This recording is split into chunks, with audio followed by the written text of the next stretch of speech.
김종배 시선 집중. 여러분 안녕하십니까, 김종배입니다. 유독 사건 사고가 많았던 2023년도 저물어가고 있습니다. 그래서 토요일 코너 토닥토담에서는 올 한 해를 결산하는 차원에서 이 수많은 이슈들 가운데 딱 3가지만 선정해서 이야기 나눠보려고 하는데요. 어떤 이슈들을 준비했는지 끝까지 시선 집중 부탁드립니다. 12월 30일 토요일 김종배의 시선 집중, 광고 듣고 시작합니다.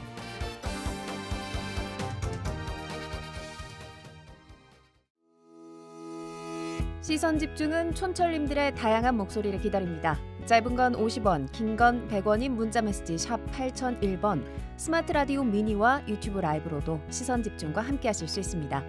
믿고 듣는 진품 시사, 김종배의 시선 집중. 아침을 깨우는 이슈들 같이 들으실래요? 사람 냄새 나는 우리들의 이야기. 토닥토담. 네, 토닥토담 세 분과 함께합니다. 문화심리학자 한민 작가 모셨고요. 어서 오세요. 안녕하십니까. 장윤미 변호사 모셨습니다. 어서 오세요. 네, 안녕하세요. 그리고 MC 장원 모셨습니다. 어서 오세요. 안녕하세요. 네, 오늘은 좀 특별하게 꾸며보려고 하는데요. 조금 전에 오프닝에서도 말씀을 드렸다시피 올 한 해를 좀 되돌아보려고 합니다. 그래서 저희가 미리 이 세 분 패널께 올해를 반추해 볼 때 가장 기억에 남는, 그래서 다시 한번 이야기하고 싶은 이슈를 딱 하나씩만 뽑아달라 이렇게 부탁을 드려서 세 분 패널이 각각 하나씩의 이슈를 뽑아왔는데요. 오늘 그걸 가지고 한번 좀 이야기를 해보도록 하겠습니다. 가장 먼저 우리 MC 장원이 선정한 주제가 있는데요. 관련 오디오 듣고 이야기 시작하겠습니다. 지난 1979년 12월 12일에 군사 반란을 다룬 서울의 봄은 개봉 33일 만에 관객 1,000만 명을 돌파했습니다. 아기가 승리한 무거운 역사를 영화적 연출로 촘촘하고 긴박하게 구성해 본 사람들의 분노 섞인 입소문을 끌어냈습니다. 관객분들이 영화를 아껴주고 사랑해주시고 관심 가져주시고 해서 여기까지 온 게 정말 아주 최고의 경험을 하고 있는 것 같습니다. 관객 절반 이상이 20, 30대일 만큼 젊은 층이 흥행을 주도한 가운데 최근 학교에 단체 관람을 두고 항의와 고발 논란이 일며 영화를 보고 역사 얘기를 나누려는 가족 단위 관객도 늘었습니다. 네, 우리 MC 장원이 서울의 봄 흥행 돌풍을 꼽아주셨는데 사실 그 저희가 여기서 다뤘었거든요. 네, 얼마 안 됐죠. 다룬 지 얼마 되지도 않았어요. 근데 왜 이걸 다시 꼽았습니까? 1,000만 전이었으니까요. 네, 1,000만 돌파했다고? 네. 뭐 사실 1,000만을 넘었다고 해서 그 영화가 좋은 영화고 성공한 영화다라고 이제 할 수 있는 그 잣대는 아니겠지만, 그렇죠. 좀 의미가 있을 것 같아서 가져왔고요.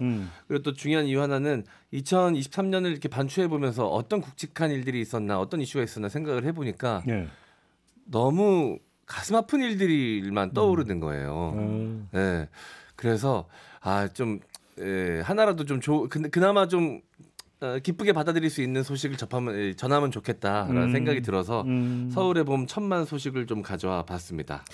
그러니까 그러면 저희가 이제 그 서울의 봄 흥행 돌풍을 다룬 뒤에 나타나는 현상을 좀 얘기했으면 좋겠는데, 네. 1,000만 돌파. 그건 지금 M장이 아주 유독 강조를 했으니까 더 이상 이제 1,500만 갈까 말까. 네.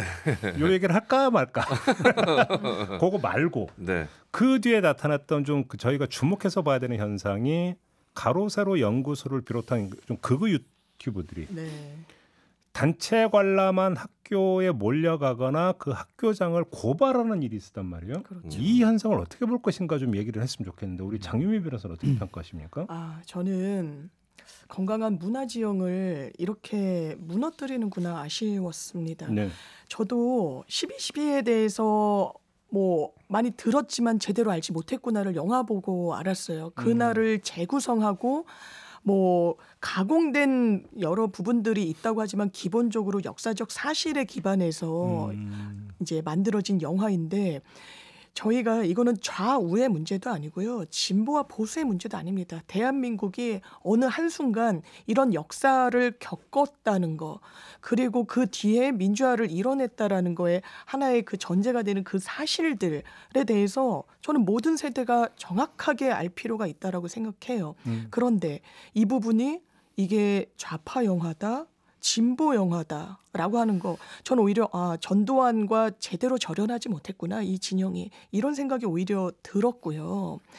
이거는 정말 교육계를 위축되게 만드는 것이고 유튜브 상에서 본인들이 권력을 행사하는 거 이상도 이하도 아니라고 생각합니다. 근데 이제 여기서 이제 들고 나온 게 이른바 좌파 교육이라는 거잖아요. 네. 이 좌파 교육이라는 딱지에 대해서 어떻게 생각하십니까? 아니 예전에 국제시장도 1000만 넘은 영화인데요. 국제시장 때도 학생들 단체 관람이 줄을 이었었습니다. 네. 그때는 아무 말씀 안 하셨던 분들이 국제시장이니까 저 기억나는 장면이 막 부부싸움하다가 이제 그 애국가 울려 퍼지고 국기에 하강식 오니까 네. 그때 당시 이제 박근혜 대통령 정권이었었는데 박근혜 대통령도 그 관람을 막 하면서 언론에 공개가 됐었고 그 이어서 이 학생들 단체 관람이 줄을 이었었거든요. 네. 그때는 별말 없었는데 사실 이 국제시장도 현대사를 다룬 영화이기 때문에 대한민국의 굵직굵직한 사건들이 다 담겨져 있습니다. 약간 프레스 컴프 형식으로 한 인물이 그 한국의 현대사를 쭉 겪어오면서 겪는 스토리가 주된 이야기인데 그것도 사실 정치적으로 해석하려면 얼마든지 또 해석할 수도 있는 내용들이거든요. 근데 그때는 왜 별말 없다가 유독 서울의 봄만 문제가 되는 것인지 저는 그것도 좀 의아하다고 생각이 듭니다. 저는 이 소위 우파라는 분들이 굉장히 얕은 행보를 보이고 계시다는 느낌이 드는데요. 네. 이 지금 이 우파 진영에서 이 영화를 비판을 하신다는 얘기는 영화에서 다루고 있는 내용들이 그 사건이 우파적이라는 얘기 아니겠습니까? 그럼 불법적으로 군대가 권력을 찬탈하고 민주주의를 짓밟고 한 게 자기들의 정체성이다. 이걸 얘기하고 있는 거거든요, 지금. 네. 그거를 다른 사람들이 국민들이 모를 거라고 생각을 하시고 이런 일을 하시는지. 아니 근데 좌파 교육이라고 하면서 이제 또 내거는 이유가 뭐냐면 사실이 아니다. 역사를 왜곡했다. 네. 지금 이거잖아요. 그래서 보면 이 우파 성향 커뮤니티나 유튜브 채널들 사이에서도 이걸 갖고 좀 갈리더라고요. 그래서 아니 이 전두환에 대해서는 사실 역사적 평가가 거의 끝난 인물이고 이거에 대해서 우리도 선을 긋고 좋은 영화다라고 평가하고 나아가야 우리도 한 걸음 더 나아갈 수 있지. 왜 이거를 굳이 이제 보지 말라 이런 식으로 나서서 우리 이 진영을 좀 축소시키냐 이런 거에 대한 의견들도 그 보수 진영 내에서 있거든요. 네. 오히려 처음부터 좀 이게 품고 갔으면 좋았을 텐데 그러지 못한 바람에 계속 우리의 스탠스가 이렇게 좁혀졌다 할 수 있는 행보가 좁아졌다 이렇게 분석하고 이야기하시는 분들도 꽤 좀 있습니다. 아무튼 자 이거를 그 꼽은 M장에게 그럼 여쭤보겠는데 네. 조희연 서울시 교육감이 네. 이런 어떤 뭐 고발하고 이런 어떤 행위에 대해서 이게 신종 교권 침해에 해당이 된다고 지금 규정을 하지 않았습니까? 이 네네. 규정을 어떻게 평가하세요? 네, 저는 일부 동의가 좀 되고요. 네. 사실 저도 이제 과거에 이 학교 단체 관람하고 그랬던 경험이 좀 있습니다. 그러면 좀 학교 일방적인 경우들이 좀 있었어요. 저 단체 관람 성웅 이순신. 네, 그러니까 어떤 이제 학교가 바라는 학생상, 국민상이 담겨진 영화를 단체 관람하는 경우가 좀 많았거든요. 네. 이게 솔직히 말하면 안보 교육에 도움이 되는 영화들, 그런 영화들을 단체 관람했던 어렸을 때 기억이 있어서 좀 안 좋은 기억으로 남아있긴 했는데 요즘에 단체 관람은 그렇지 않거든요. 학부모들이 굉장히 민감해하기 때문에 학교, 학생, 학부모가 합의돼서 결정한 사안이라면 외부의 권력들이 그거에 대해서 가타부타 이야기하는 거는 그건 그야말로 교권의 침해고 학생들에 대한 학생 인권에 대한 침해이기도 하다고 저는 생각이 듭니다. 네. 그러니까 제가 알고 있는 바로는 두 가지를 말씀을 드리고 싶은데 교권 침해라고 규정한 거에는 뭐냐면 학교에는 계기 수업이라는 게 있어요. 네. 어떤 특별한 계기에 맞춰서 거기에 맞춰서 예를 들어서 선생님이 뭐 누구를 특강을 부른다든지 아니면 어떤 특별하게 어떤 그 진도를 안 나가고 그와 관련된 어떤 수업을 진행한다 이런 게 이제 계기 수업인데 이걸 계기 수업으로 얼마든지 볼 수 있는 거고 그래서 너 왜 계기 수업에 이걸 다뤄? 이거는 말 그대로 그러니까 교권 침해다 이렇게 되는 거고요. 맞습니다. 더 근본적으로는 국민 공통 기본 교육 과정이라는 게 있거든요. 이 그 기본 교육 과정의 목적 중에 하나가 뭐냐면 민주시민 양성이 있어요. 네. 그럼 이건 지금 뭐 좌파 우파 이런 어떤 이념의 문제가 아니라 민주와 관련된 이야기죠. 네. 그럼 오히려 민주시민 양성이라고 하는 그러니까 기본 교육 과정의 목적에 부합하는 거 아닌가요? 왜 이게 그렇죠. 문제가 되느냐라는 거죠. 네. 맞습니다. 사실은. 정말 민주시민이 필요한데 거기에 부합하는 영화를 그것도 대중적으로 호응받는 영화를 학생들과 관람한다라고 하는데 그게 좌파 영화고 학생들을 오염시킨다라고 얘기한다. 저는 진짜 동의하기 어렵습니다. 제가 그 단체 관람 성웅 이순신이라고 하나가 되는데 그 영어 제목은 기억을 못했는데 그게 그 몽골 침입 때 팔만 대장경을 만드는 그 영화가 있었어요. 그 영어 제목을 기억을 그것도 제가 본 기억이 있는데 제가 단체 관람한 게 그거고 그다음에 학력고사 보고 나서 이제 그 연극 단체 관람한 그게 뭔지는 기억도 안 나요. 솔직히 딴짓하고 있었기 때문에. 만화로 대표적인 작품은 또리장군이죠. 또리장군 기억나요. 근데 꼬마가 이제 국가대군들을 퇴치하는 내용. 근데 제가 이 얘기를 왜 하냐면 계기 수업이라는 게 거의 대부분이 현재 벌어지고 있는 아주 그 뜨거운 어떤 시사 이슈를 다루지는 않죠. 학교에서 계기 수업을 한다 하더라도 그러면 역사를 다루죠 많이. 근데 역사를 다루는 것이고 12.12 군사 쿠데타도 이미 역사의 범주에 들어가 있는 사건이라고 볼 수 있잖아요. 그렇죠.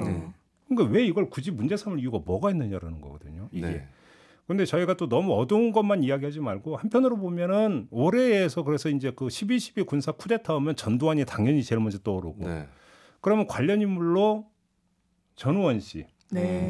기억하시죠? 네. 기억하죠. 이분의 등장, 그다음에 이분의 메시지는 어떻게 평가하세요? 일단 전두환 일가 내에서 처음으로 나왔던 폭로였기 때문에 굉장히 의미가 있다고 저는 생각을 하고요. 그래서 사실 그분의 입장이 봤을 때 그 안에 완벽하게 그 일가 안에 속하지 못했던 입장이 좀 있었기 때문에 그걸로 또 사회적으로 좀 공격받기도 하고 의심받기도 하지 않았었습니까? 그럼에도 불구하고 계속해서 재판을 이어나가면서 본인의 진정성을 좀 계속 확인시키려고 노력하는 모습도 이후에 또 있었기 때문에 저는 이분의 이런 어떤 개인적인 의지 이런 거에 대해 진정성에 대해서 좀 신뢰하는 편입니다. 그 12.12 사태로 권력을 잡고 그 여러 가지 부귀 영화를 누린 모든 사람들이 전혀 반성을 하지 않는 시점에서 유일한 그런 어떤 메시지를 전해주는 분이 아닌가 생각합니다. 그러니까 전두환 씨 일가 중에서 유일하고 최초로 사과의 메시지를 낸 분인데 일단 전두환 씨가 제대로 된 사과를 했다면 이 전우원 씨가 어렸을 때부터 이런 고통 속에서 살았을까? 왜냐하면 본인은 굉장히 고통스러웠다는 거예요. 본인들은 호의호식하고 할머니가 대학 학비를 뭐 내주고 뭐 스크린 골프장을 집에 설치를 하고 그렇지만 언론에는 뭐 29만 원인가요? 그렇게밖에 없다라고 하는 그 괴리 그리고 역사적 죄인임에도 불구하고 어느 누구도 이야기하지 않는 그런 부분이 어렸을 때 이 분한테는 상처가 됐구나.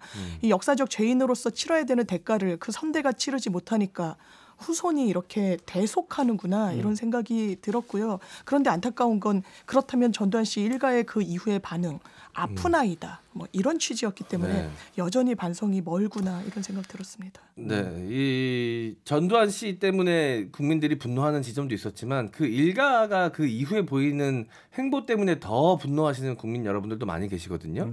그 종교 활동을 열심히 하시는 걸로 알고 있는데 자녀분들이 그 자녀분이 부인과 함께 이제 종교 집회에서 이제 울면서 이제 신앙 고백하고 이런 영상들을 좀 봤는데 저는 그걸 보면서 영화 밀양이 좀 생각났거든요. 어떤 가족의 자녀를 납치 살해한 사람이 이제 감옥에 수감이 됐는데 찾아갔더니 신으로부터 자기는 용서받았다. 그러니까 모든 걸 용서받았다라고 이제 당당하게 이야기하는 그 장면 보면서 많은 관객들이 좀 분노하는 지점이 있는데 그 장면이 떠오르더라고요. 정작 그렇게 종교적으로는 뭐 용서받았다고 느낄지 모르겠지만 사회적으로 그 반성하고 국민을 위해서 국민 앞에 참여하고 이런 모습은 단 한 번도 보인 적이 없거든요. 그러니까 이제 영화 서울의 봄 그리고 전우원 씨 이야기를 하다 보니까 이 두 가지 사안에 관통하고 있는 것은 전두환 씨 사망이라고 봐야 될 것 같아요. 저희가 일전에 서울의 봄을 다루면서도 왜 이 타이밍에 이 영화가 나왔을까라고 했을 때 전두환 씨 사망이라고 하는 것을 빼놓을 수가 없다라는 사실을 이야기를 했었잖아요. 사실은. 그리고 이제 전두환 씨의 어떤 그 대신 사과가 이야기되면 될수록 당사자인 전두환 씨가 진실을 고백하지도 않고 국민한테 사과하지도 않고 그냥 사망한 것. 이게 또 어차피 오버랩 될 수밖에 없는 거 아니겠습니까? 그 점이 좀 생각이 많이 나네요. 그리고 대한민국의 현대사를 다룬 영화 중에서 1000만을 넘은 영화들을 좀 찾아보니까 택시 운전사, 국제시장, 변호인 그리고 이번에 이제 서울의 봄이거든요. 관객들도 좀 달라졌다라는 생각이 드는 게 지금껏 이제 현대사를 다룬 영화들은 피해자 중심 서사였어요. 근데 이번에 서울의 봄이 좀 특별한 이유는 처음으로 가해자 중심 서사로 이루어진 영화입니다. 그러네요. 근데 관객들이 그 영화를 보면서 분노하고 그러면서도 불구하고 입소문이 나고 많은 관객들이 찾아왔다는 거는 관객들이 현대사를 바라보는 품이 좀 넓어졌다라는 그 증거이기도 한 것 같아서 좀 의미가 있다고 생각이 듭니다. 자, 우리 M장이 꼽은 서울의 봄 이야기는 이렇게 마무리를 하고요. 이번에는 한민 작가가 선정한 주제와 관련된 오디오 한번 들어보겠습니다. 폭염이나 방부 대책, 감염 대책 정말 점검하셔야 돼요. 지금 저희가 태풍 폭염에 대한 대책도 다 세워놔서 더운 날씨에 잼버리 개막 전부터 온열 환자가 속출하고 있습니다. 새만금 세계 잼버리 대회가 파행 위기에 놓였습니다. 영국 스카우트가 새만금 잼버리에서 철수하기로 했습니다. 세계 스카우트 잼버리는 이제 파행이 누구 탓인지 따져보자는 책임 공방으로 치닫고 있습니다. 제가 책임을 회피할 생각이 하나도 없습니다. 그러나 저희에게 주어진 권한만큼 권한과 책임이 일치해야 되는 겁니다. 역사가 책임을 물을 사람이 과연 누구일지 그건 잼버리 트라우마에 시달리고 있는 국민이 결정할 듯합니다. 네, 한여름의 불쾌지수를 더 끌어올렸던 사안이었는데 우리 한민 작가께서는 왜 이 잼버리 사태를 선정을 하셨을까요? 예, 제가 그 보이스카우트 초등부 학교 대장이었는데요. 그래서 이제 당시에 이제 91년인가 잼버리를 준비하면서 그 얼마나 많은 전 세계 청소년들이 설레는 마음으로 준비하고 기다리는 그런 행사임을 잘 알고 있기 때문에 그 행사가 어떻게 파행이 되는지를 지켜보는 입장에서 정말 가슴이 아파서 전직 보이스카우트로서 너무너무 가슴이 아팠습니다. 아, 후배들의 고통에 감정이입이 좀 많이 됐죠. 그렇죠. 예, 저 그 뻘밭에서 모기에 뜯기면서 모기도 아니고 이상한 벌레에 뜯기면서 그리고요 그 이제 차마 그 선정하지 않은 굉장히 가슴 아픈 사건들이 많이 있었지 않습니까? 우승 지하철도 사건이라든가 여러 가지 이런 사건들에서 보여지는 공통적인 어떤 이제 행정부의 그 의사결정 시스템에 좀 문제가 있다는 생각이 들어서 그 대표격으로 이제 잼버리를 한번 의사결정 시스템이라고 하면 겉으로는 진행이 잘 되는 것처럼 보여요. 조금 아까도 이제 그 여성가족부 장관 그 김현숙 브리핑 장관 들으셨는데 대책이 다 세워져 있다고. 그리고 또 대통령께서도 모든 것을 지원하겠다. 준비 잘 되고 있다. 뭐 이런 식의 이제 진행 상황으로 보였는데 정작 시작이 되니까 전혀 진행된 게 없고 미비하고 진행 그 과정에서도 굉장히 불협화음이 많이 발생을 한 거죠. 그럼 이것을 중간에 점검하고 확인하고 계획을 계속 따라가면서 이렇게 팔로우하는 사람들이 없었다는 얘기가 아니겠습니까? 그래서 이 행정부의 어떤 의사결정이라는 게 굉장히 그 일부 상위 쪽에서만 말로만 진행된다는 느낌이 많이 좀 들었습니다. 그래요. 예, 이게 이제 심리학적으로 집단 사고라는 과정인데 그 지시적인 리더가 있거나 교과서적으로 말씀드리면은 지시적인 리더가 있거나 이미 결론이 나 있는 상태에서 집단 구성원들이 빨리 결정을 내리고 넘어가자 이런 이제 동조 압력이 작용하면 이런 식의 의사결정이 이루어지거든요. 그래서 그런 부분을 좀 생각을 해보시고 앞으로 지금 2년밖에 안 됐는데 앞으로를 좀 대비해야 되지 않을까 하는 생각이 듭니다. 그러니까 좀 우리 국민 입장에서 좀 충격이었던 게 그런 것 같아요. 뭐 이제 커다란 우리가 개최했던 커다란 국제 행사, 그래서 88 서울 올림픽이나 평창 동계 올림픽이나 뭐 대전 엑스포나 여러 가지 이제 2002 월드컵도 있고요. 큰 어떤 그렇죠 이벤트가 있을 때 비교적 성공적으로 이제 치렀단 말이에요. 근데 이렇게 처참한 결과를 빚었던 경험이 있습니까? 제 기억은 아무리 별로 없거든요. 별로 없죠. 이런 망신살 국제 행사는 처음 겪어요. 저 태어나서. 특히나 K컬처가 세계적으로 엄청 조명을 받고 있던 딱 그 타이밍에 딱 이게 터져버린 거잖아요. 그렇죠. 그래서 더 특별했던 것 같아요. 그런 그래서 점에서 그 동안에 이제 쌓여왔던 소위 이제 국뽕 나라에 대한 자부심이 굉장히 괴리를 또 갑자기 경험하게 상처를 많이 입었죠. 그러니까요. 납득할 수 없고 이해할 수 없는 거기다가 사후 대처에 있어서도 도저히 용납할 수 없는 그 K컬처의 대표격인 그 스타들을 네. 이 행사를 수습하기 위해서 또 급조한 네. 행사에 또 동원을 하고. 아 그렇죠. 마지막에 예, 그거였으니까. 예, 예. 그것 때문에 성공적으로 마무리했다라는 정부의 자평까지 나와. 네. 저는 이 정부가 연예인들이 없었으면 어떻게 정권 유지를 했을까 싶을 때가 좀 있습니다. 그런가요? 네. 알겠습니다. 그 얘기는 네. 잠시 전하는 말씀 듣고 2부에서 좀 이어가도록 하겠습니다.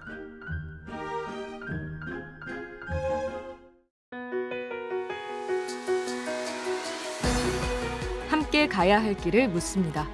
김종배의 시선 집중.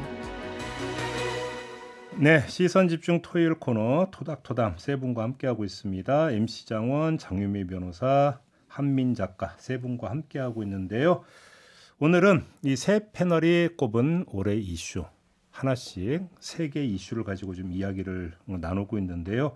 조금 전 1부에서 한민 작가가 선정했던 이슈 바로 잼버리 사태 이야기를 하다가 지금 2부로 넘어왔는데요. 좀 계속 이야기를 좀 이어가도록 하겠습니다. 조금 전에 M장께서 현 정부는 연예인이에요. 그러니까 너무 많이 기대해서 간다. 특별한 관계를 말씀해 주셔서 좀 더 풀어주신다면. 특별한 관계라는 표현이 맞을지 모르겠는데 과거 군사독재 시절 연예인은 부르면 그냥 달려와야 되는 사람이라는 인식이 좀 있었던 것처럼 보여지지 않습니까? 그렇게 해서 동원 대상. 네, 동원 대상. 그때의 기억이 좀 다시 떠오르는 일들이 여러 번 있었어요. 어허. 사실 이번 잼버리 사태도 결국은 뭐 제대로 치러진 건 아무것도 없습니다. 예. 근데 마지막에 이 아이돌 스타들 불러가지고 콘서트 하나 한 거. 그거 하나밖에 없는데 그걸로 이제 성공으로 포장하는 이 사후 대처의 모습을 보면서 더 어이가 없었고요. 네.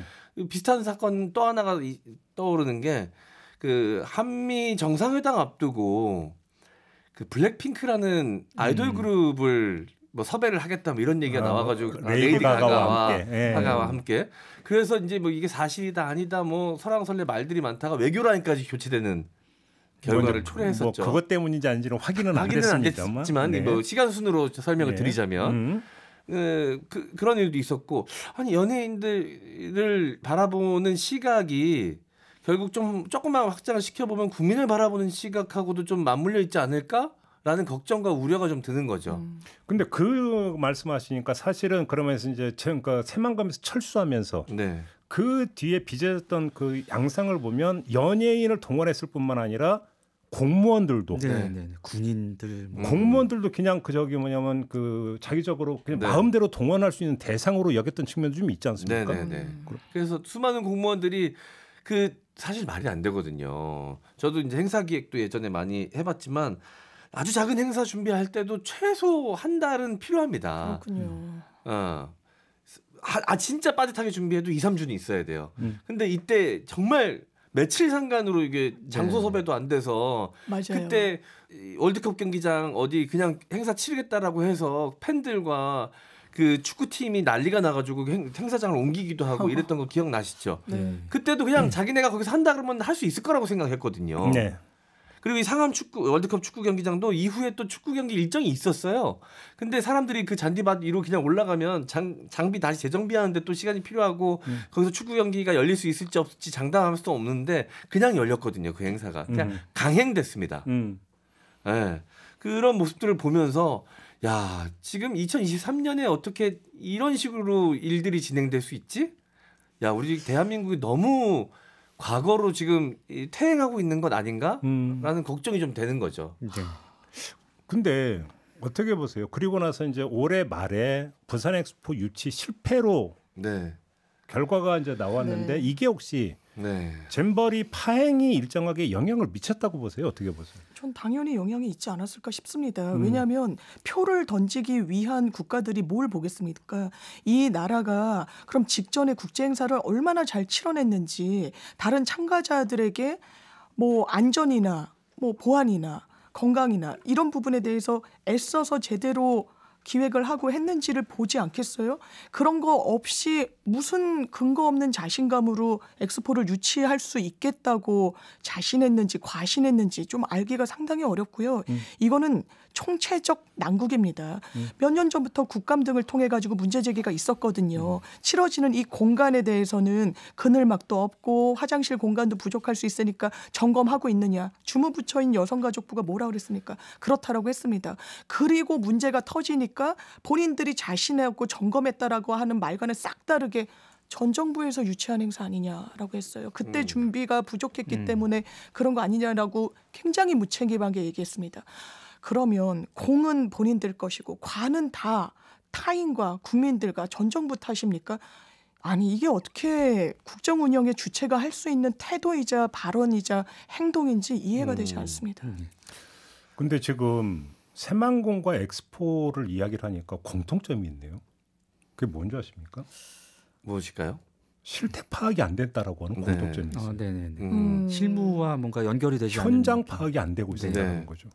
그래서 이제 나오는 게 대통령에게 제대로 보고가 이루어지고 있는 것이냐, 혹시 인해 장막에 둘러싸여서 잘못된 보고가 올라가고 있는 것이 아니냐라는 의구심을 갖는 분들도 많이 계시죠. 그러니까 그 여가부 장관은 뭐 다 준비되어 있는 것을 이야기하는 거. 그럼 현장이나 한 번이나 둘러보고 저런 얘기가 나왔을까라고 하는 이야기부터 시작을 해서 높으신 분들이 그 너무 고공에 계시다 보니까 어떤 현장에 대한 어떤 그 점검, 그다음에 현장 실태에 대한 정확한 인식, 이게 뭔가 좀 결여되어 있었다. 엑스포 유치 전도 마찬가지잖아요. 뭐 1등은 할 수 없지만 일단 결선 투표까지 가면 가망성이 있다라는 얘기까지 구체적으로 나왔었으니까요. 근데 뚜껑 열어보니까 격차가 너무 많이 나는 격차가 나버리니까 사실 아니 그래도 이 투표에 참여하는 인원이 국가가 사실 그렇게 많지 않기 때문에 어느 정도 표 계산을 사전에 다 하거든요. 그래서 최대한 좀 객관적으로 이거를 좀 표 예측을 해서 대응을 했었어야 되는데 그것마저 안 됐던 것 아닌가? 라는 생각이 드는 겁니다. 그리고 대통령은 이렇게 될 거를 알고 저렇게 사전에 국민들 상대로 반드시 유치할 수 있을 것처럼 당당한 행보를 했었던 건가? 그러니까요. 저는 여기서 그러니까 퍼뜩 떠오르는 게 그 잼버리와 부산 엑스포 사이에 뭐가 있으면 강서구청장 보궐선거가 있었죠. 보궐선거에서 국민의힘이 패배한 다음에 윤석열 대통령이 그 비서실과 공무원들에게 특별히 강조했던 메시지가 뭐였는지 기억하십니까? 현장에 답이 있다. 나가라. 기억하십니까? 네, 기억납니다. 근데 가만히 지금 되돌아서 생각해 보니까 그게 지금 가장 먼저 그걸 경청해야 되는 사람이 누구냐? 라는 문제가 지금 제기가 되는 거예요. 그렇죠. 이게 그죠? 현장을 몰랐다라는 거잖아요. 잼버리나 엑스포나 둘 다 공통점이. 그러면 현장을 아는 사람은 실무진들일 거란 말이에요. 그렇다면 왜 위에서는 몰랐느냐? 정말 주되게 책임을 져야 되고 지휘를 해야 되는 주체가 왜 몰랐을까? 이게 공직사회의 소통과 보고와 이런 체계에 문제가 생겼다는 빨간 신호를 보여주는 하나의 징표라고 저는 생각합니다. 그러니까요. 이 사건 말고도 뭐 다른 여러 가지 의사결정에서 비슷한 일이 지금 일어나지 말란 법이 없으니까요. 그렇죠. 그 문제를 아주 여실히 드러났던 게 바로 잼버리 사태다. 그리고 저는 개인적으로는 아까 이제 잠깐 한민 작가도 뭐 국뽕 이런 얘기 많이 하셨지만 뭐 K컬처에 대한 뭐 신드롬 이런 얘기를 했지만 그게 다 한순간에 일장춘몽일 수도 있다. 경우에 따라서는. 옛날에 정치권에서 지금의 국민의힘 그 전신에서 뒤에 백드롭으로 걸었던 게 뭡니까? 한 방에 훅 간다. 맞아요. 그죠? 이게 그냥 정치권에서만 쓰이는 게 아니라 국격이라고 하는 그러니까 뭐 이런 단어를 그러니까 저기 뭐냐면 좋아하던데 국격이라고 하는 것들이 어느 순간에 한순간에 물거품이 될 수도 있다라고 하는 것들을 경고장을 보내준 게 잼버리 사태일 수도 있다.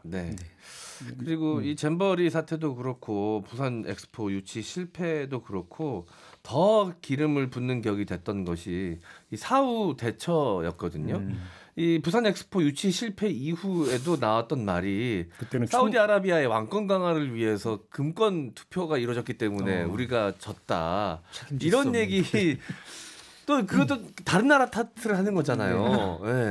그런 얘기가 나와서 또 국민들이 또 한번 뜨악하면서 놀랬던 거고 그 이후에 대통령의 행보를 보면 그 함께 유치 준비에 나섰던 재벌 총수들 데리고 부산에 가서 떡볶이 먹었습니다. 그랬죠. 그러니까 잼버리 때는 연예인, 엑스포 때는 재벌 총수들. 와, 진짜 네. 너무 국민들을 너무 이렇게 쉽게 생각하시는 게 아닌가라는 걱정입니다. 이건 정말. 네, 앞으로도 이제 수년간 또 대한민국을 이끌어 나가셔야 될 대통령이시니까 앞으로는 이런 모습을 좀 보고 싶지 않다는 국민 한 사람으로서 이 마음을 좀 남겨보는 건데요. 그러니까. 그런 식으로 국민의 분노가 잠재워지지 않습니다. 그러니까 거기에 공통된 게 동원이라는 두 글자죠. 그러니까요. 왜 그러냐면 이제 이 부산 가서 떡볶이 먹방 때도 아니 그렇게 바쁜 비즈니스에 바쁜 재벌 총수를 동원할 수 있느냐 이런 지적이 많이 나왔잖아요. 보수 진영 안에서도. 그다음에 뭐 그 성공적 마무리라고 자평하는 데에는 연예인들의 K-팝 공연했는데 역시 연예인들 동원된 거 아니냐. 요 얘기도 있었고. 그렇게 놓고 본다면 동원이라고 하는 어떤 단어가 갖고 있는 시대착오적인 어떤 징후 이런 것도 좀 빼놓을 수 없을 것 같다. 요 말씀을 좀 드리겠고요. 자, 두 번째 이슈는 이렇게 마무리하고 마지막으로 장윤미 변호사가 선정한 주제인데요. 오디오 들어보시죠. 지지해 주시고 많이 응원해 주시는 해병대 전우 및 국민 여러분께 감사드립니다. 재판관에 성실히 임해서 저의 무고를 밝히고 정의가 살아있음을 규명토록 하겠습니다. 해병대 채모상병 순직 사건을 수사하다 항명 혐의 등으로 입건된 박정훈 전 해병대 수사단장이 재판에 넘겨졌습니다. 국방부 검찰단은 박 전 단장의 혐의는 군의 위계 질서를 무너뜨리고 사기를 저하하는 중대한 위법 행위라며 향후 엄정한 처벌이 이뤄지도록 할 것이라고 설명했습니다. 아들 같은 해병의 죽음을 밝히려는 자를 왜 구속하려고 하는가? 해병대를 전역한 예비역들이 해병의 억울한 죽음을 밝히려는 자가 왜 처벌받아야 하느냐며 항명 등 혐의로 입건된 박정훈 전 해병대 수사단장의 업무 복귀를 요청했습니다. 장민 변호사는 이 사건이 아니라 이 사건에 등장하는 박정훈 대령 인물을 꼽았어요. 왜 인물을 꼽았습니까? 이 인물이자 사건이고 정의의 문제를 내포하고 있다고 보고요. 저는 이 정부의 하나의 뇌관이 될 수도 있는 굉장히 상징적인 사건이다. 그리고 권력의 뭐랄까요? 민낯이랄까요? 그리고 이중잣대 이런 게 다 아주 다층적으로 모여져 있는 아주 상징적인 인물이 박정훈 대령이자 하나의 사건이다. 이렇게 생각해서 꼽았습니다. 뇌관이 될 수 있다는 건 어떤 뜻입니까? 이게 기본적으로 그렇습니다. 저는 국기문란과도 와 닿아 있는 것 같아요. 최상병이 숨졌습니다. 무리한 수색 작업이 하다가 동원됐다가 아까도 나왔던 그 동원이란 군대는 아주 동원하기 쉬운 대상이니까요. 위험에 대한 안전장치 하나 없이 시험관으로 어렵게 얻은 아들이라고 하니까 어떤 자녀가 귀하지 않겠습니다마는 너무 소중한 이 청년이 사망했죠.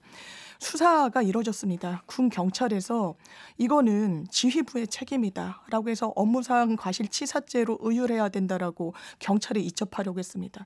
바로 직전에 이른바 VIP의 경로가 있었다라고 하면서 다 뒤집어진 거예요. 악의가 하나도 맞지 않습니다. 군 수뇌부와 대통령 안보실 등등의 해명 내용은요. 거기에 반해서 이 박정훈 대령의 주장은 비교적 일관되고 있어요. 그러면서 윤석열 대통령이 과거에 수사했던 국정농단 등등 다 포괄적으로 이런 행위들 본인들에게 주어진 권력을 오용하지 말라라고 해서 형사처벌했던 그 대통령이 본인이 경로했다라고 하면서 했다라는 여러 징후들 이게 과연 정부가 제대로 운영되고 있는 것이고 정의가 구현되고 있는 상황인가라는 깊은 의문을 던지지 않을 수가 없습니다. 국기문란을 말씀하셨는데 국방부나 이런 데서는 박정훈 대령이 집단 항명의 수괴고 그래서 군기문란에 해당이 된다 이렇게 주장했던 거 아닙니까? 집단 항명 수괴 물론 이런 나중에 너무 무섭죠. 나중에는 항명죄로 다시 바꾸기는 했습니다. 그러니까 한쪽에서는 국기문란의 소지가 있다라고 지금 비판을 하고 있는데 국방부는 군기문란에 해당이 된다. 이 시각차를 도대체 어떻게 이해를 해야 되는 겁니까? 수괴라는 얘기는 반란 수괴 뭐 이런 데는 붙는 거 아닌가요? 그렇죠. 수괴라는 단어는 되게 좀 잘 평소에 안 쓸 정도로 너무 그 무게감이 큰데 이게 그러면 항명의 수괴라고 볼 수 있을 것인가? 본인들의 군 내부에 문제의식을 갖고 문제 제기를 하니까 이 메시지에 대해서는 방어하기가 힘들었던 것 같아요. 메신저를 공격하기 시작합니다. 정치적으로 행동한다. 뭐 정치권에 영입되려고 하는 거 아니냐 기타 등등. 저는 군은요. 제가 이 부승찬 전 대변인이 썼던 책을 보고 좀 마음에 와닿았던 구절이 대한민국의 공무원 중에 목숨을 내놓을 수 있는 유일한 직역이 군인이라는 거예요. 그게 정당화되기도 하고요. 그런데 그런 명예를 지켜주지는 못할 망정 폄훼하고 집단 항명의 수계로 몰고 상관 명예훼손 문제 제기를 본인들 진영에서 하면은 이게 뭐 내부 고발자고 반대해서 하면은 이게 숙제입니까? 저는 이 사건을 보면서 떠올랐던 게 검찰총장 윤석열이었거든요. 뭐냐면 윤석열 검찰총장의 브랜드가 뭐였습니까? 성역 없는 수사 아니었습니까? 네. 그렇죠. 그래서 여기서 다 파생됐던 가치가 공정과 상식 아니었습니까? 그런데 지금 이 사건 같은 경우는 수사의 성역을 그러니까 두려고 한다. 아니다. 이거 아닙니까? 그렇죠. 핵심적인 문제는 이렇게 봐야 되는 거 아닌가요? 그렇습니다. 그다음에 범위를 확장하려면 이제 엊그제 이제 본회의를 통과했던 김건희 특검법을 둘러싸고도 거부권을 행사한다 만다 이야기가 나오면서 왜 성역을 두려고 하느냐 마느냐라고 하는 이야기가 또 나오는 거고 결국은 여기서 성역이라고 하는 그러니까 이야기가 좀 나오는 거 아닙니까? 맞습니다. 그러니까 이중잣대 이야기도 나오는 거예요. 네. 이제 김건희 여사 이야기가 나와서 그렇지만 비대위원장으로 취임한 한동훈 전 장관 같은 경우 저는 민주당도 사법적으로 문제되는 행동을 하면 당연히 단죄돼야 된다고 생각합니다. 그래서 본인이 국회 나와서 뭐라고 얘기했어요. 돈봉투 받은 의원들이 내 눈앞에 앉아있다. 돈봉투 부스럭거리는 소리까지 녹취가 있다라고 이야기했습니다. 김건희 여사 명품백 수수에 대해서 물었어요. 모른다라고 했습니다. 나중에 묻는 기자에게는 민주당이 시키더냐라고 했습니다. 또다시 한번 이중잣대가 아니냐는 취지의 기자의 질문에 이건 기자 개인의 생각을 얘기했습니다. 이건 공정과 상식이 아니에요. 법과 원칙도 아닙니다.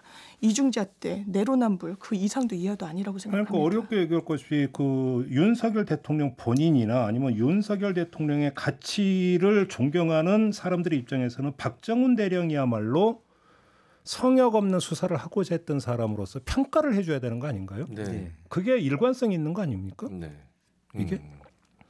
저는 아까 변호사님께서 말씀하셨던 거에 굉장히 공감하면서 이 정권에 굉장히 큰 타격을 줄 수 있는 이슈인 거라는 생각이 좀 드는 게 역대 정권 중에 좀 안 좋은 끝이 되었던 정권들을 보면 그 시작은 항상 안타까운 죽음을 대하는 태도에 국민들이 공감하지 못할 때 그 권력의 균열이 심각하게 생기기 시작했거든요. 네. 아주 전두환 정권도 그랬고 그 이후에 이제 가까운 예로 박근혜 정권 같은 경우도 세월호 사건 이후에 정부가 보였던 태도 이런 것들이 탄핵까지 가는데 분명히 아주 중요한 단초 역할을 했다라고 저는 생각을 하는데 전 그 맥락에서 이것도 이 최상병이 안타깝게 수해 이후에 복구 작업에 무리하게 동원이 되면서 안타깝게 젊은 생명이 세상을 떠났는데 그 죽음에 대해서 그 이유를 낱낱이 밝히려고 했던 노력을 짓밟은 것 아니겠습니까? 이 죽음을 대하는 태도가 굉장히 국민들이 봤을 때 납득이 안 가는 부분이 있습니다. 이 정권이. 게다가 또 12구 참사도 있었고요. 저는 그런 맥락에서 변호사님께서 하신 말씀에 굉장히 좀 동의가 되는 측면이 있습니다. 실제로 국민들이 이제 이 사건을 어떻게 바라보고 있는지가 해병대 지원율로 조금 나타나는 것 같은데요. 맞습니다. 채모 상병이 순직한 이후로 해병대 지원율이 0.2대 1까지 떨어졌습니다. 해병대는 힘들기로 유명하고 군대 입대하는 청년들 중에서도 진짜 명예를 가지고 명예를 위해서 입대하는 곳인데 그게 이렇게 떨어졌다는 것은 지금 해병대가 자신들의 명예를 어떻게 생각하고 있는지를 보여주는 사건인 것 같습니다. 근데 그리고 나서 지금 진행되고 있는 전개 양상을 보면 지금 임성근 전 1사단장의 어떤 그 문제로 지금 국한돼서 보도가 나오고 있거든요. 그러니까 조금 전에 장유민 변호사께서는 이게 뇌관이 될 수 있다라고 이제 그 진단을 해주신 데는 그러니까 윤석열 대통령 이른바 경로설 아마 이걸 염두에 두고 말씀을 하신 것 같은데 대통령의 경로설 근처는 고사하고 임성근 전 1사단장이 어디까지 했느냐 맞습니다. 라고 하는 문제에서 계속 지금 맴맴 돌고 있는 거잖아요. 그렇죠. 그 당시에 그렇다면 그 수색 작업을 본인은 위험하니까 하지 말라고 그랬다는 취지의 또 변명이 나오기도 했고요. 그러면서 진실 게임으로 지금 가버리고 있고. 믿기 어렵습니다. 그걸 위험을 감내하고 아래에서 자진해서 가기가 어렵거든요. 그렇다면 누가 진실을 이야기하고 있을 것인가? 저는 대통령께서 경로한 게 사실이라면요. 굉장히 큰 문제인 게 검찰 정체성을 못 벗어났다는 거에서 문제라는 겁니다. 본인을 책임의 주체가 아니라 단죄, 평가의 주체로 인식하고 있다는 거예요. 업무상 과실치사로 의율할지에 대해서는 법리적으로 다툼이 있을 수도 있습니다. 그 현장에서 지휘를 하지 않은 더 수뇌부가 법적 책임을 직접적으로 질 것인가? 여러 참사에 대해서 직접 현장에서 지휘하지 않았다는 이유로 오히려 면죄부들을 받고 있거든요. 그렇다면 그거는 이런 오류를 점검하라고 법원도 3심제가 있는 거고 경찰, 검찰이 나눠서 또 수사를 하는 거고 이런 시스템이 사회적으로 있는 겁니다. 누구 한 명이 아니라고 할 때 아니오가 되는 건 민주주의가 아닙니다. 그다음에 저는 그 개인적으로는 참 그 주목해서 봤던 게 박정훈 대령 출마설이 돈 적이 있었습니까? 그렇죠. 그런데 박정훈 대령의 메시지가 뭐였습니까? 본인이 군인임을 그렇게 강조를 했습니다. 그러면서 그러니까 자신의 본분이 무엇인가라는 이야기를 강조를 했는데 저는 참 그게 되게 인상 깊게 다가오더라고요. 그래서 정말로 명예라고 하는 것이 무엇인가라고 하는 것들을 정말 온몸으로 보여준 주인공이 바로 박정훈 대령 아닌가. 제가 처음에 가져왔던 주제 서울의 봄에 보면 대사가 정우성 배우의 대사인데 저기 반란군이 대한민국을 통째로 삼키려고 하는데 제대로 막아서는 군인이 한 명 없다라는 게 라면서 이제 말끝에 흐리는 대사가 하나 있거든요. 그 대사가 좀 생각이 납니다. 성역 없는 수사를 하려고 했으나 정치적 탄압에 의해서 좌절이 되고 그래서 명예회복에서 정계에 진출하는 케이스와 그럼에도 불구하고 나는 군인이고 본분을 지키겠다라고 꼿꼿한 자세로 임하는 존재와 뭔가 좀 대비가 되지 않습니까? 알겠습니다. 그래서 이 사건이 지금 우리 사회에 던지고 있는 메시지가 참 여러 갈래로 이야기가 나올 수 있는데 뭐니 해도 가장 본질적인 것은 그래서 사건의 실체가 무엇이냐 바로 이 부분인데 재판이 진행이 되고 있습니다만 재판은 기소된 내용에 한정해서 판단을 하는 것이기 때문에 사실은 진실이 무엇인가를 알기 위해서 도마에 올려놓기 위해서는 수사가 그래서 중요한 건데 이미 거기서 반은 사라져버린 거 아니냐. 요 얘기도 안 할 수가 없죠. 이게 현실이다. 이 점도 좀 같이 이야기를 좀 해야 될 것 같습니다. 그게 바로 우리의 현실이기도 하다. 이 점을 좀 말씀을 드리면서 오늘 이제 순서는 좀 마무리를 해야 되는데요. 자, 오늘 이 방송까지 그동안 저희와 함께 해주셨던 한민 작가와는 아쉽지만 오늘이 좀 마지막 시간인 것 같습니다. 아쉬움을 전하면서 우리 한민 작가 그래도 우리 그 애청자 여러분에게 좀 그 마지막 작별의 말씀을 좀 해주셔야 될 것 같습니다. 길다면 길고 짧다면 짧은 몇 개월 동안 여러분들과 함께 했는데요. 일단 제가 원래 하던 종류의 일과는 좀 성격이 다른 라디오 방송이라는 일을 경험하게 해주셔서 여러분들께 감사를 드리고 또 이렇게 같이 함께 해주신 M장님과 장윤미 변호사님 진행자님께도 감사를 드리고 싶습니다. 안 해본 일을 하는 건 굉장히 중요한 것 같아요. 여러 가지로 많이 배웠고 또 새로운 시각과 방송의 또 흐름을 조금 배울 수 있어서 좋은 시간이었던 것 같습니다. 그동안 감사했습니다. 네, 뭐 함께 한 시간 되게 소중한 시간 아니겠습니까? 아마 두 분도 많은 아쉬움을 가질 거라고 생각을 하고요. 그냥 만남이 있으면 이별이 있고 그다음에 간 사람은 반드시 돌아온다는 말을 저는 믿습니다. 나중에 또 다른 인연으로 또 함께 할 것이다. 믿음을 가지고 한민 작가와는 좀 인사를 나누도록 하고요. 다른 두 분도 올 한 해 함께해 주셔서 감사하다는 말씀 드리고 세 분 모두 새해 복 많이 받으시기 바랍니다. 네, 감사합니다. 새해 복 많이 받으십시오. 고맙습니다. 네, 세 분과는 이렇게 인사드리겠습니다. 수고하셨습니다. 네, 김종배의 시선집중 오늘 준비한 이야기는 여기까지고요. 저는 내일 아침 2023년 마지막 날에 다시 인사드리겠습니다. 고맙습니다.